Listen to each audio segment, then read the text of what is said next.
ก่อนอื่นก็อยากฝากสบายดีไปยังหมู่เพื่อนเนาะที่รีเควสมาว่าตู้เฮ็ดอาหารกินแต่ละเทื่อหันเป็นอย่างคืออัดคลิปแน่มื้อนี้ก็เลยว่าอัดคลิปเป็นคลิปแรกเนาะก็คือก้อยป่าเราจะกินก้อยป่าที่ว่าเฮ็ดเมื่อกี้นี้ส่วนคลิปที่ว่าเฮ็ดก้อยป่านั้นเดี๋ยวจะเอาลงในไว้นี่ให้เบิ่งเด้อเพราะว่าตู้คิดว่าแม่ลูกออได้หลายคนนะที่แบบว่าคลำแนวกินบ่อดกินแนวแซ่บๆบ่สิหั่นนะก็บ่ต้องอดอยากกินหยังก็กินเลยต่างแต่ว่าถ้าคลำแบบเป็นพวกน้ำปลาปลาแดกหมักเผ็ดหยังสิหั่นนะของดองสิหั่นนะเฮาก็บ่ใส่เฮาก็ใส่แต่สิ่งที่เฮากินได้หั่นคือมื้อนี้เนาะก็แบบว่าอยากก้อยป่ามาหลายมื้อละมื้อนี้มีเวลาก็เลยว่าเฮ็ดแล้วกับจิมากินให้เบิ่งซึ่งว่าก้อยป่านี่ก็3ตัวได้เท่านี้แล้วเนาะ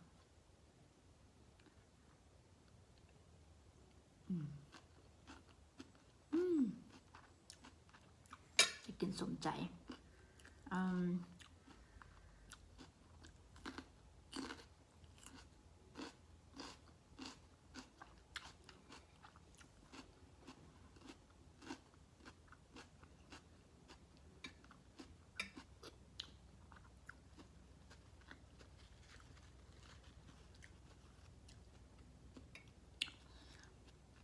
แม่ลูกอ่อนที่ว่า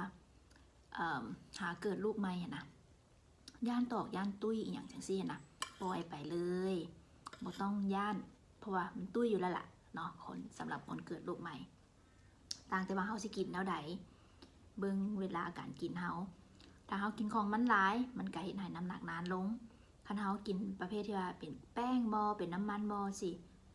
พยายามลดลงมันก็น้ำหนักลงไว้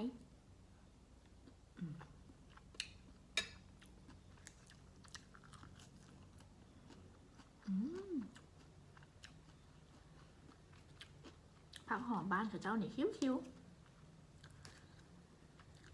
แต่ว่าอยากกินเขาต้องกินมาทั้งซัก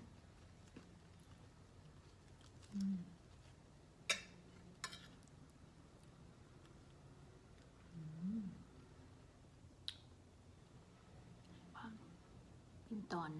คัก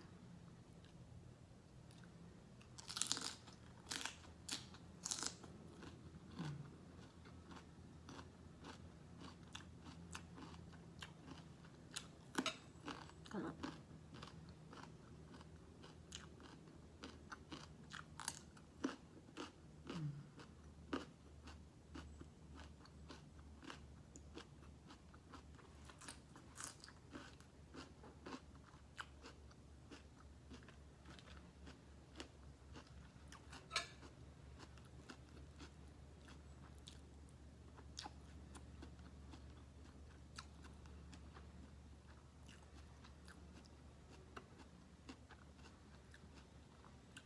แซ่บสมใจอยากเห็นปะ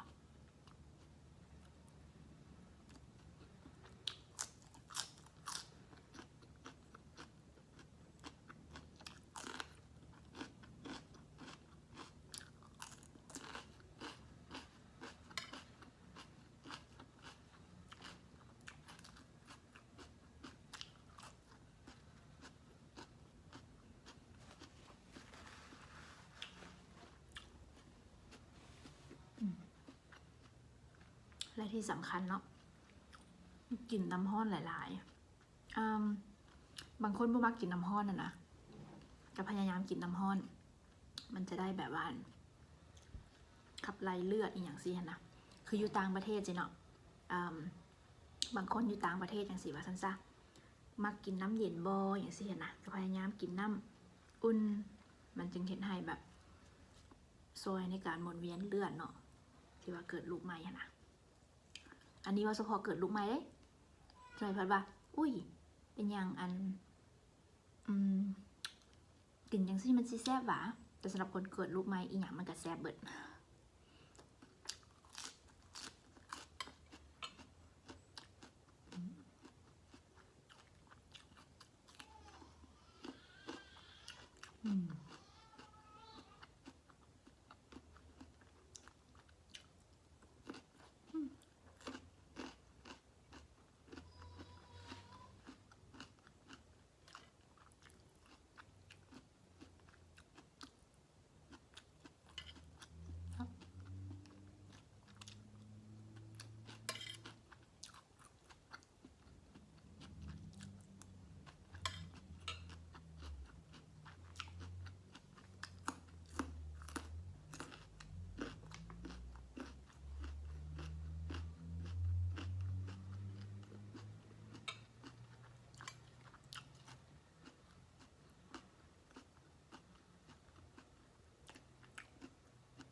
ลูกสาวก็ตื่นละ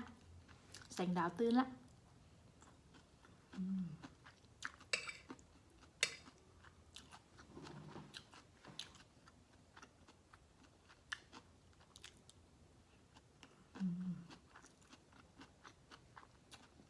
แซ่บ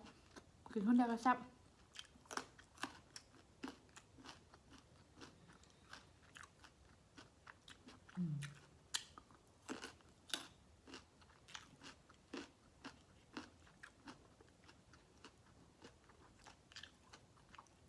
เริ่มกินเรื่องใหญ่เรื่องหุ่นไว้ตามหลัง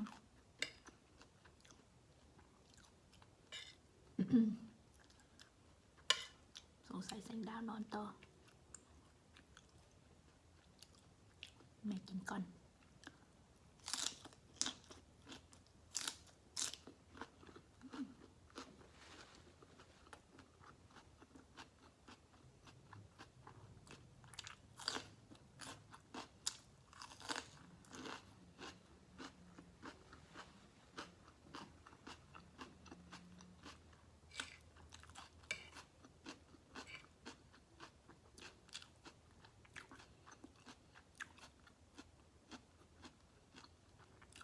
ปลานิ่นี่3 ตัว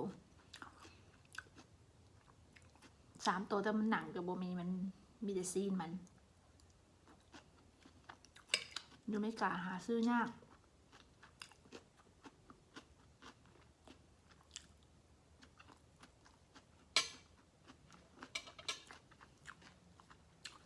หาซื้อปลาเป็น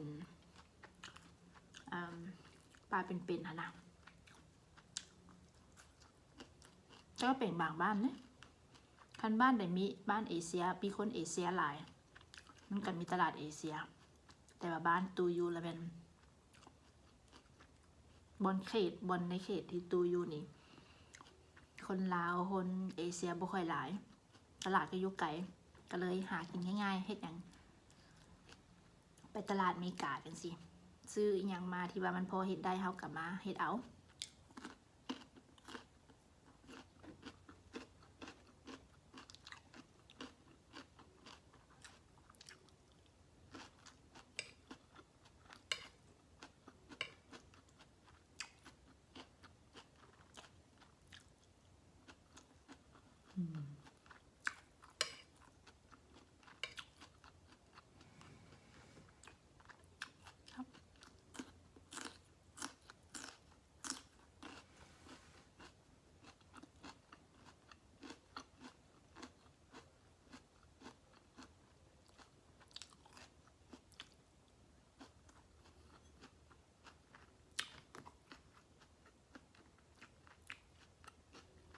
นอนละ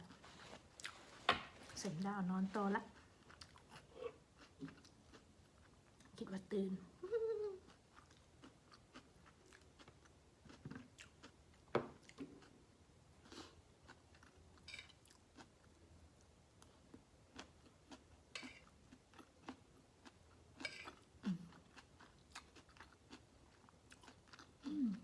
แซ่บกินฮอตแม่เลย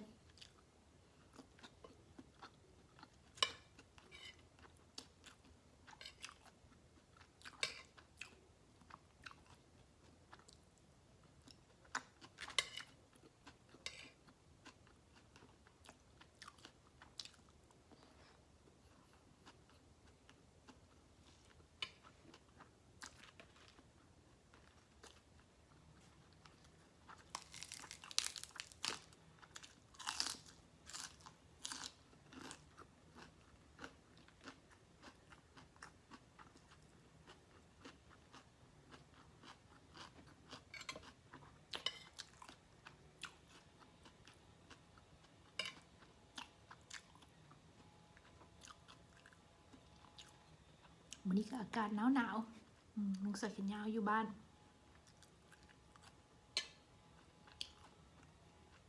เปิดฮีทแน่กับเปิดหลายกับห้อนก็เลยใส่แขนยาวเปิดฮีทน้อยนึงแต่ยังดีร้านเฮาบ่ค่อยหนาวแท้หนาวว่าบ่มีหิมะอีกก็เลยอยู่สบายคืออยู่ลาวนั่นแหละคืออยู่เวียงจันทน์หนาวสุดก็คือประมาณอยู่เชียงขวางหลวงพระบางประมาณนี้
อิ่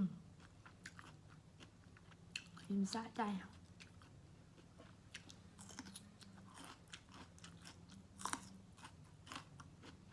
นี่ก็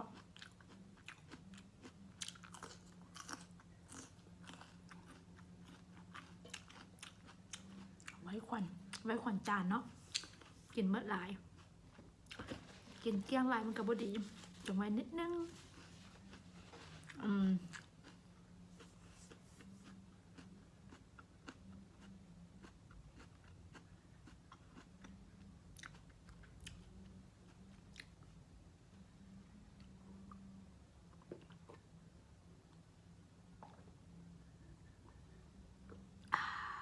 น้ำอุ่นน้ำฮ้อนเอาเป็นว่ามื้อนี้จบเพียงเท่านี้เนาะซึ่งว่ามันไพ่บ่อยากพลาดที่ว่าคลิปต่อๆไปที่ตูจะเห็นนะมันจะมีหลายๆคลิปที่หมู่เพื่อนอาจจะบ่เชื่อว่าตูจะเห็นได้เอ